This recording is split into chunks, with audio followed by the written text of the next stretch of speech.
All right, good evening. Welcome to the WDSU News Hot Seat. I'm Gina Swanson. The Louisiana legislative session starts in a week in Baton Rouge, and as usual, the budget will be a big issue, a battle, if you will, between Democratic Governor John Bel Edwards and state lawmakers in a Republican-controlled House and Senate. Here tonight to go in depth on the upcoming session, two men who will play key roles on all spending issues. We have State Representative Gary Carter Jr. from Algiers. You know, it's my neighborhood.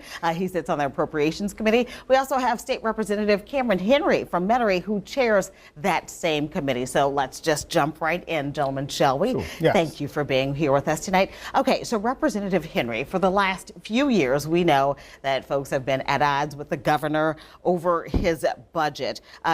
You know, the governor's even made threats, if you will, cutting spending for nursing homes or cuts to higher education.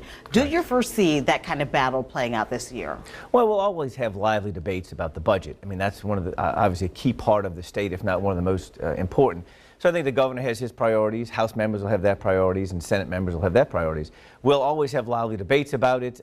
If he decides to take it to a level where we call it the Chicken Little theory, then so be it. But I think it's good for that debate. I mean, members need to be able to express what they feel is important to their district and make sure that they can get enough votes one way or the other to try to pass some amendments or just move the process forward. But a healthy debate is a great thing for Louisiana, specifically when it comes to the budget. I mean, are Republicans just at odds because of just different parties? Is this a political issue, or are there really substantive concerns about the budget? Well, political party really doesn't play that big of a hand in Baton Rouge. It's really substantive of where we're going to spend the money. What are the priorities of South Louisiana versus North Louisiana or Central Louisiana, or the particular areas? And obviously those are really the issues that drive things. It's not really driven by party. It really is driven by the priorities of members' districts. After we saw all those threats, where's the budget stand right now? Are we operating in a surplus? We do have a surplus. The budget that the governor sent us doesn't really work very well, so we had to file a different piece of legislation for the first time ever.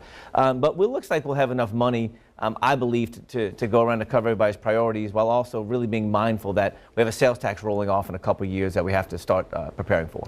Representative Carter, we're going to bring you into the conversation, still talking about the budget. Do you feel that the strategies laid out by the governor are good proposals? If you do support, I guess, the governor, tell us why. I do support the governor's proposed budget, and let's look at where we are now.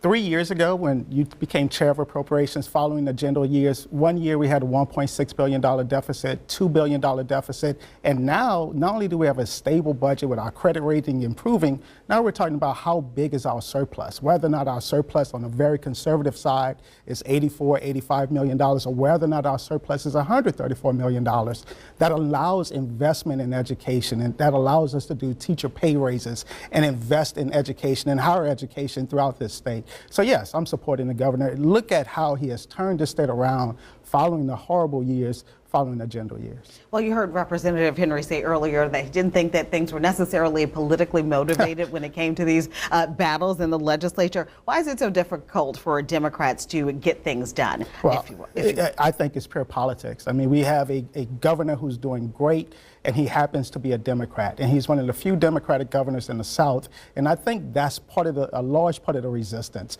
You look at the governor's proposal, investing in education. That's something we all should agree on. We all should look at in a bipartisan way, what's best for our districts and what can we do to better the state of Louisiana. And I'm glad this governor has put politics aside and focused on the people of the state. Question for both of you guys. How would you characterize the tenor of this upcoming legislative session, given that this is an election year? Sometimes you see heightened drama, if you will, during an election year. What's your thought on that? Well, I mean, I think a lot of members, it is a re-election year, but that doesn't mean you're not supposed to do your job. I mean, you're elected for a 4-year term, so your constituents expect you to go there and work hard. I think some members may feel a little bit more pressure to vote for things that maybe they wouldn't before, or maybe just do a lot of standing back, just kind of sit on the sidelines and try not to get in, I guess, vote one way or the other, not trying to get in too much trouble back home. But I think, you know, you can't really, that's not what you're elected to do. You got to go out there and fight for your district and make sure you put the state in the best posture. Representative Carter, any heightened sense of drama headed into the legislative session? No, I don't think so either, and I agree with Chairman Henry. I think everyone's focused on doing the work at hand. We have to pass a budget. We have to address some very serious issues in the state of Louisiana, and there'll be a time for politics, but right now we have serious work ahead as we approach this legislative session.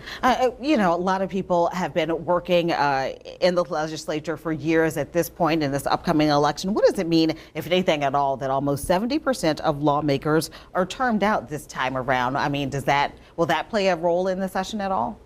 Well, I think you'll have some members, you know, especially the ones that aren't going to do anything else. If they're not running for the Senate, and some Senate members are running back for the House, I think you're going to see members try to, if they don't have a legacy they feel is worthy of their time in the legislature, maybe try to pass some bills that last time in session to really put their name or mark on the state. I think you'll see things like that. For most other members, look, I think term limits are a great thing. It's better for the state, and I would hope my colleagues feel the same way. The only thing I would add is we're going to lose a lot of institutional knowledge. We're going to, Walt Legge's term limited, Neil Abramson, we lost Helena Moreno, got elected to the city council. So we're losing a wealth of knowledge. But I think I'm excited about some of the fresh air that's coming in. I look at some of the people running for office, and I'm excited about the new freshman class for this coming up session. Well, I was talking about the session. Is there a big priority for the Black Caucus? What's the big, I guess, legislative agenda? Well, for the Black Caucus, there's so many things we have to focus on. We have to focus on education. We have to focus on criminal justice reform. We have to focus on mental health treatment. We have to focus on health care. We don't have the luxury of being able to sit back and saying this one issue is our priority. We have to do economic development. We have to do education. We have to do criminal justice. So many things we have to do. And that's why being in the legislature is such a good opportunity, because we're able to address the state in a holistic sort of way. Representative Henry, any one big item on the GOP legislative agenda? I would say, I mean, not specifically as a GOP agenda item. I think as a body, we want to have the budget in the most stable and best possible position moving forward, really preparing ourselves when the taxes that we've raised roll off. I think that's a big piece of a long-term plan for the state. All right, we've seen some high-profile issues in both the Republican and Democratic Party just in recent weeks. Any comment on the arrest of GOP Executive Director a week and a half ago? Well, obviously, it's an unfortunate incident. It's really a private matter between him, his wife, and obviously the New Orleans Police Department or whatever law enforcement was involved in that. It happened on his wedding night, so obviously that's something he will remember for the rest of his life. I'm sure he regrets it today, but that's about as much as I know about it. Representative Carter. I haven't even heard about it, so I can't comment. It sounds like a very unfortunate incident. An issue I'm sure both of you have heard about. The head of the state Democratic Party, Karen Carter Peterson, publicly admitting that she has a gambling addiction. I know that a lot of people have expressed support of her on a personal level, but when it comes to her job in the legislature, should she continue to vote on key gaming legislation? Is that anything you've given any thought to? Well, I mean, that's really that's up to Senator Pearson and Senator Alario that really controls that. You know, that's really up to her personally. I mean, it's not something for me to comment on. If she feels comfortable doing it, if her Senate colleagues feel comfortable with her doing it, then that's her choice. To me, it's a private matter between her and maybe Senator Alario. It's again unfortunate. We hope she gets better, moves, you know, kind of gets in a better spot. But that's about as far as we're going to go. She's great. I stand by her. She's been a mentor to me in the legislature. She has a wealth of knowledge. I've never seen any questions whatsoever about her judgment or her ability to make decisions or votes. She has you talk about term limits and how we're losing so many people. We have people like Senator Carter, Karen Carter Peterson, who has this wealth of knowledge, and I have no questions whatsoever about her ability to continue to serve Louisiana well.